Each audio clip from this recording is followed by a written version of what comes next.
10ஆம் வகுப்பு பொதுத் தேர்வு முடிவுகள் நாளை வெளியாகவிருக்கின்றன.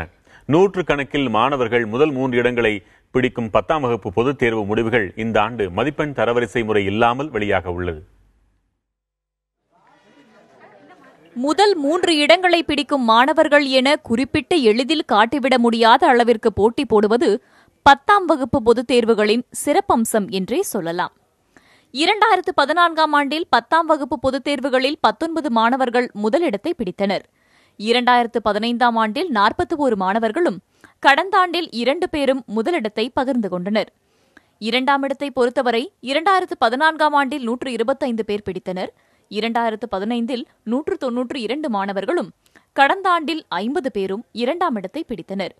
3ஆம் இடத்தை 2014ஆம் ஆண்டு 321 மாணவர்களும், 2015இல் 540 மாணவர்களும், 2016இல் 224 மாணவர்களும் பகிர்ந்து கொண்டனர்.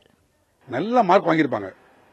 பட் ஸ்டேட் ஃபர்ஸ்ட் வர முடியலையே, ஸ்டேட் செகண்ட் வர முடியலையே நினைத்து மாணவர்கள் அதிக அளவில் ஸ்ட்ரெஸ்ல ஈடுபடுவாங்க, அதிக அளவில் மனசோர்வில் ஈடுபடுவாங்க.